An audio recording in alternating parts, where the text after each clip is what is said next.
Hi everyone, Helen Blunden here. Hope you're happy, healthy and well. It is time for a new book review today, and today I'd like to share my lessons learned out of Tracy Spicer's new book called Man Made. And here it is. It is not a physical book. It is an ebook that I borrowed using our library's specific app called BorrowBox.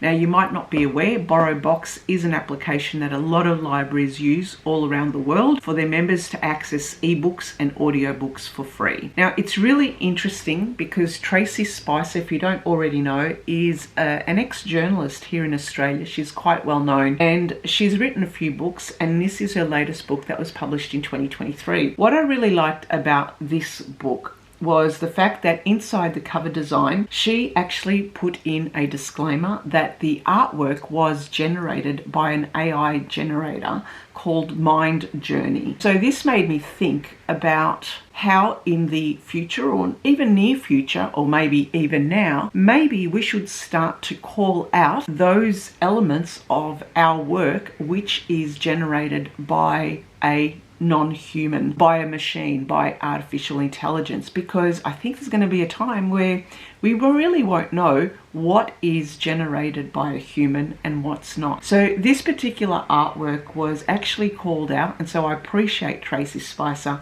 for being able to do this. It also made me think about what I could do in my own blog by calling out and having a disclaimer for myself that everything that I write in my blog is actually generated by me and that I don't use AI. I'm going to say it out here on my YouTube channel. I refuse to use AI. I will not use it to create any content with it, and everything that I share here is pretty much me. So there you go. Thank you, Tracy Spicer, for being able to make us aware that this was a cover design by Ken, who actually created the design using Midjourney. You might be saying, okay Helen, tell us what Man Made is about. Now the byline of this says how the bias of the past is being built into the future, and this is actually quite worrying for me because I am a technological person, I guess you could say. I like to think that I can get ahead or be ahead of the times, although there are some elements that I would say that I'm a Luddite. And in the past you'd say, well, Luddites, didn't they like technology? Well, not that they didn't like technology, they just would have liked some control or some kind of regulation over its use so that it didn't prevent vast majority of society being disenfranchised from it. So what Tracy Spicer talks about in this book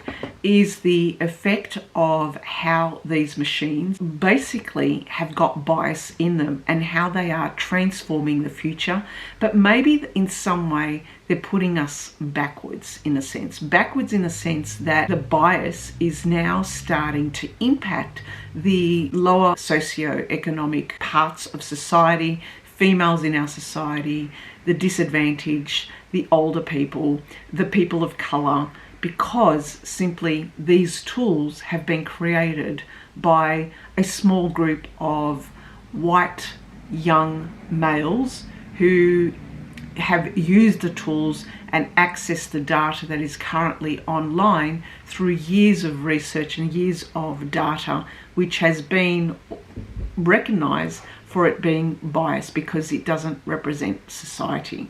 The book itself has a variety of chapters, and all these chapters are summaries of interviews that Tracy Spicer has done with a whole group of different people, mainly females, all around the world who are worried about the ethics and the use of data in these machines and how it will impact society. Ultimately, there are two chapters right at the end of the book that shows a utopian view of the future and also a dystopian view of the near future if these technologies are allowed to go unregulated and unchecked into the public domain.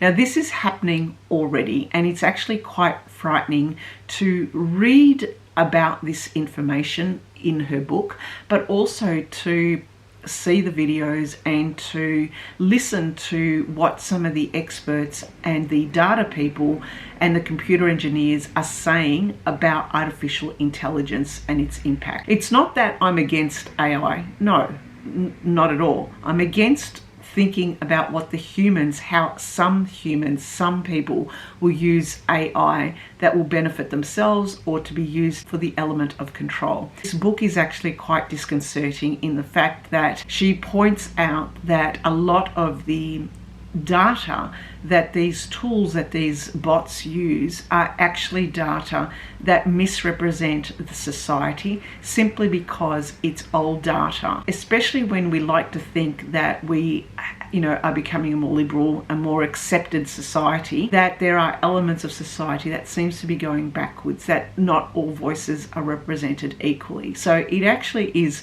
quite frightening to see and hear and read that these tools are using that data that humans then would somehow believe, that could create chaos, uncertainty in the world, and some kind of chaotic outcome. The last two chapters of the book, where she mentions the utopian and the dystopian view, was interesting in that as I was reading the utopian, I basically got this indication that really the systems that we have currently simply don't allow for the utopian view, because it would mean that we would need to have a completely different society in order for that to happen. What we do see, however, we are living in a very capitalist society. There's inequality everywhere. So we would need to physically have to change our economic and societal systems in order for this utopian view to come about. Maybe we won't have time for that to come about because it requires a big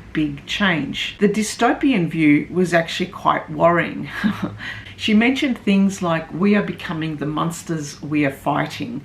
We're embedding AI in everything and it's being allowed to go unchecked.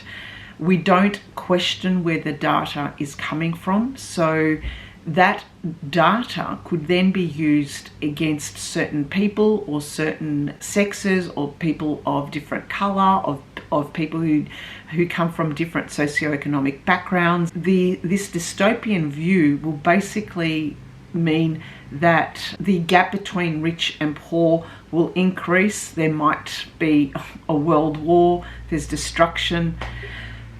It's all pretty negative, actually quite scary.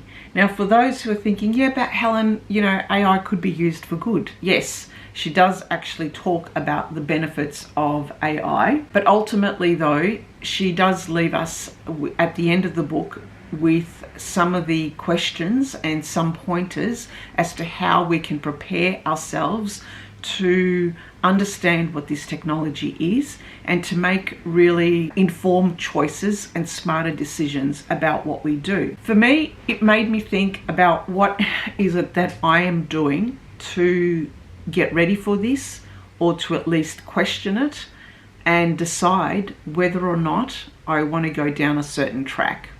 Now, already I'm putting it out there that I'm not against AI per se. I'm against the how, and I don't trust the humans who are using AI for the purposes of coercive control, or for the purposes of profit, or for the purposes of obviously promoting and selling their wares to us.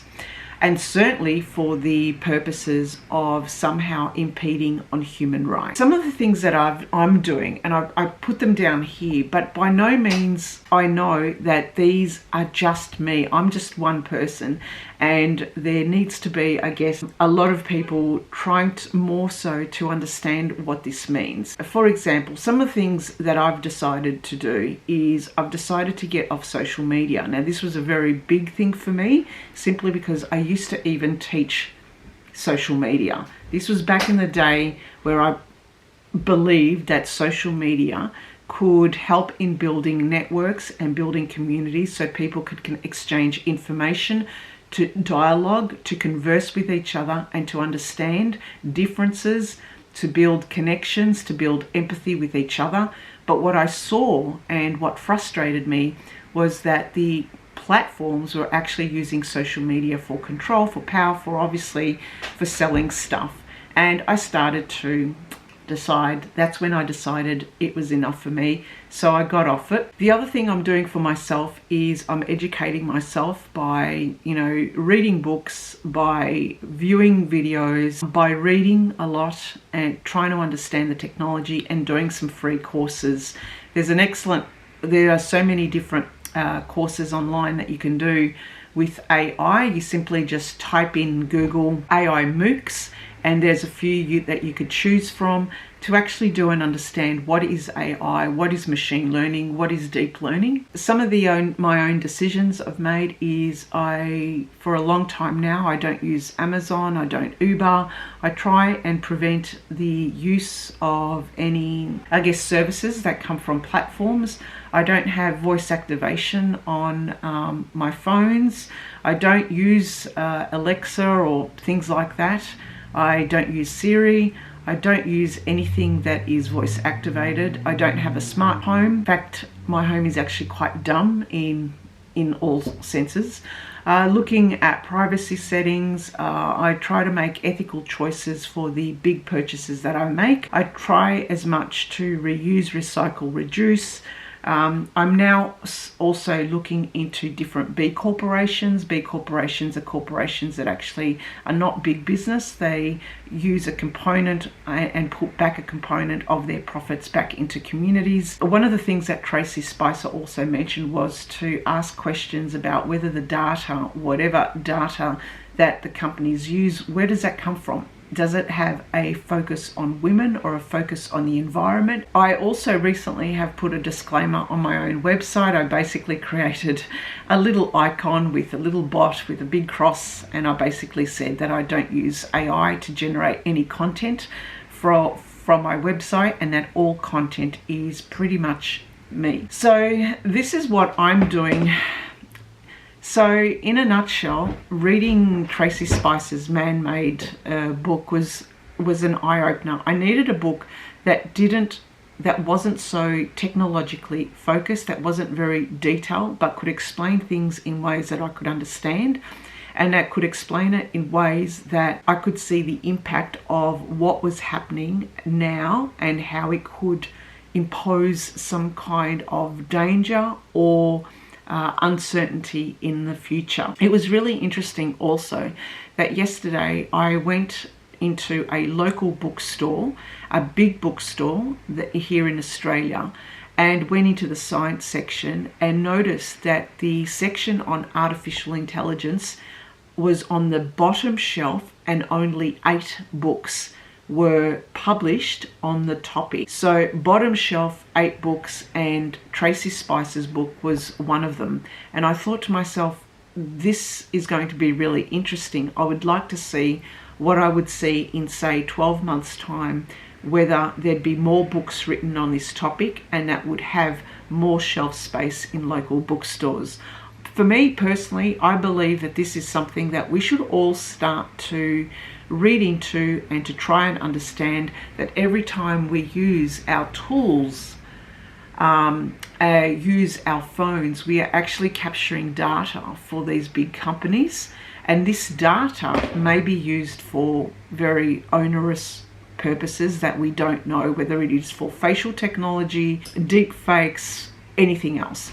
So I don't want to scare people, but I actually do encourage people to just simply scrutinize and read and understand what these technologies such as AI may do or may impact. Sure, there's going to be some wonderful, great things that are already happening and that we are already experiencing in our lives, and that is fantastic and superb, and I'm all for it.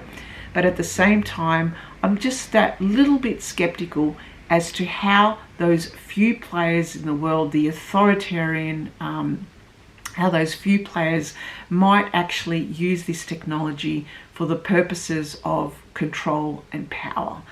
So that is my review and my lessons from Tracy Spicer's book, Man-Made. I would say it is a highly recommended book to read. It is a book that you need to read in order to just simply put yourself in an understanding of what these technologies and how these technologies are really using data that may be biased and that might have an impact negatively for our society in the near future. Anyway, thanks for listening and thanks for watching. Bye for now.